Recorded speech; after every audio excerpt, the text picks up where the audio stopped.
Se você tivesse nascido com o gênero errado, na família errada, na cidade errada, no país errado, no continente errado, para quem você se queixaria? A quem você recorreria? A protagonista do livro de hoje, A Cor Púrpura, ela escreve cartas para Deus.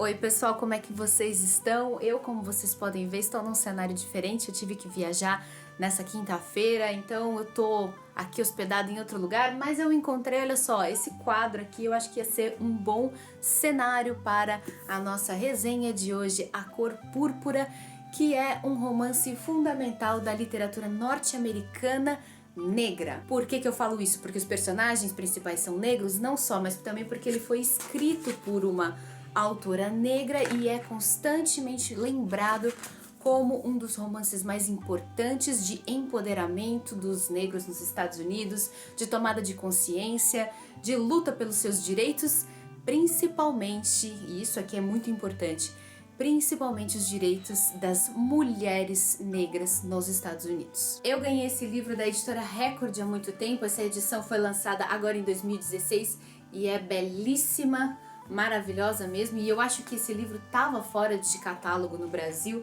Eles relançaram com uma tradução muito cuidadosa, feita por 3 pessoas, a Betúlia Machado, Maria José Silveira e Peg Bodelson. Isso porque o livro inteiro é contado através de cartas da personagem principal, a Cilly, para Deus, e às vezes algumas outras cartas para outros destinatários também. Mas por ser a personagem principal uma mulher muito simples, nascida numa fazenda, quase sem nenhum estudo, ela fala de maneira muito precária, ela se expressa de uma forma muito simples, ela escreve as cartas dela errado, então eu fico imaginando a dificuldade que deve ter sido para os tradutores transportar uma linguagem caipira de uma comunidade negra no interior dos Estados Unidos para o português, e eles conseguiram fazer de maneira muito convincente. Gostei demais da tradução. Traduções mal feitas geralmente é uma coisa que me incomoda, e nesse livro não me incomodou. Eu achei que o trabalho foi muito bem feito. E quando eu comecei a ler o livro, eu não tive vontade de ler nem a contracapa direita, eu só bati o olho, porque eu sabia que o livro era muito importante e tal, não precisava me convencer a ler.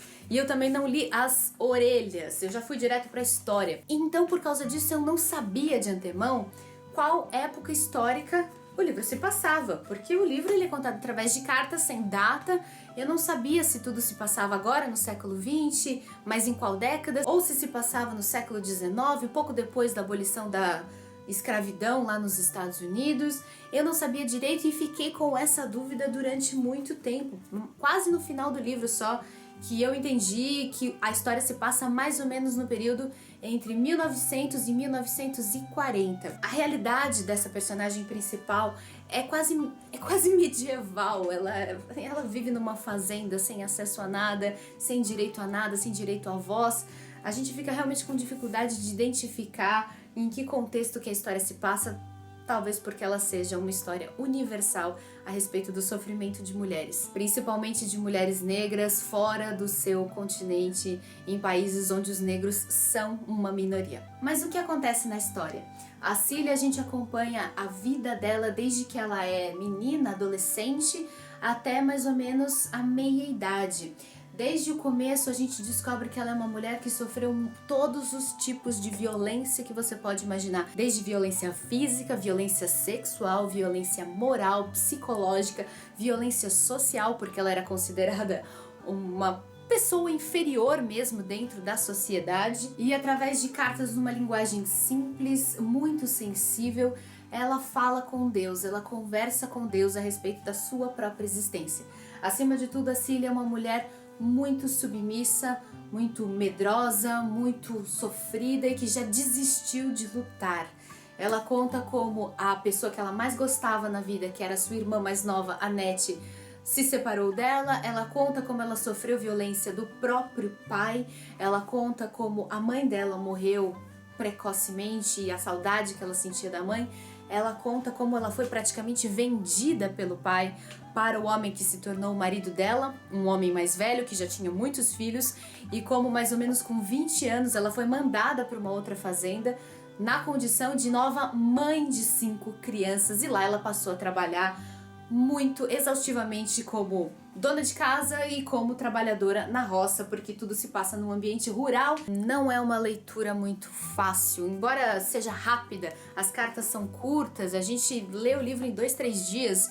Não é fácil seguir a trajetória da vida dessa mulher, porque ela é muito sofrida, ela é cheia de violências. A vida da Cilly só começa a mudar quando chega na casa dela uma mulher muito doente que o marido resolve trazer para dentro de casa para que possa se recuperar da sua doença. E ela é uma mulher emancipada, uma mulher independente, uma mulher que gosta e fez a carreira dela cantando nos bares, por quem o marido dela foi apaixonado durante a infância e na verdade durante toda a vida dela, e o cara teve a disfarçatez, quando essa mulher ficou doente, de trazê-la para casa e obrigar a esposa, a Cilly, a cuidar da sua amante. O que teria sido um desaforo, uma ofensa para uma mulher como a Cilly, que já passou por coisas muito pior, não era nada. Na verdade, ela vai fazer uma grande amizade com essa amante do marido, ela vai se tornar uma amiga, uma pessoa querida, e essa mulher vai ajudar a abrir a cabeça da Cilly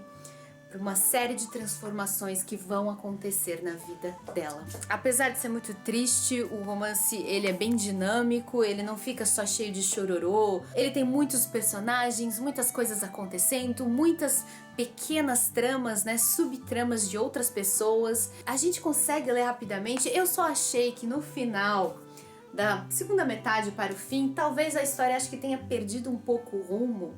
Eu não sei, eu achei que as coisas começaram a acontecer muito rápido, mas de maneira geral foi uma leitura muito intensa. Uma leitura que fala sobre a condição feminina, a condição da população negra, não só em países dominados por brancos como nos Estados Unidos, mas também em países onde os negros são maioria, porque um núcleo da história se passa numa vila africana, talvez alguma coisa como esse cenário aqui que tem atrás de mim nesse quadro. E acima de tudo é um livro que fala sobre religiosidade, espiritualidade, a relação de nós, seres humanos, com a divindade. Não é à toa que as cartas são escritas para Deus, porque em diversos momentos a questão divina é explorada de maneira muito sensível em A Cor Púrpura. E eu quero encerrar esse vídeo lendo para vocês um pequeno diálogo entre a protagonista Cilly e a Shug Avery, que se torna grande amiga dela e na verdade se torna algo mais também. Elas estão conversando sobre fé, um momento em que a Cilly se sente particularmente abalada na sua fé e começa a considerar a possibilidade de que Deus talvez não exista. A Shug responde: "Eu acho é que Deus deve ficar fora de si, se você passa pela cor púrpura num campo qualquer e nem repara." "E o que ele faz quando tá fora de si?" pergunta a Cilly.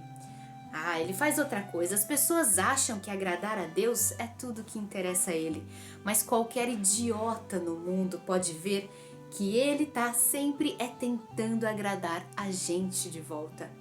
"É mesmo?" a Cilly diz. "É", ela responde. "Ele tá sempre tentando fazer pequenas surpresas, espalhando elas em volta da gente quando a gente menos espera." Então é com essa visão bonita e muito original da religiosidade que eu convido vocês a conhecerem A Cor Púrpura, que é um livro sobre os pequenos milagres da vida, as pequenas demonstrações da existência de Deus, mesmo quando parece que Ele nos abandonou. Se você ficou curioso, eu vou deixar todos os links aqui embaixo. Vocês sabem que comprando usando esses links, vocês ajudam o canal a continuar crescendo. Muito obrigada por me acompanharem. Desculpem o cenário tão diferente, mas é que eu não podia deixar, como sempre, de entregar uma resenha semanal, como eu sempre prometo para vocês. Eu tenho fé, nessas coisinhas aqui. Eu sei que uma vida dedicada aos livros é a melhor vida que alguém poderia ter, e é o que eu desejo para mim e desejo para todos vocês também. A gente se vê então na semana que vem. Muito obrigado pela companhia e até mais.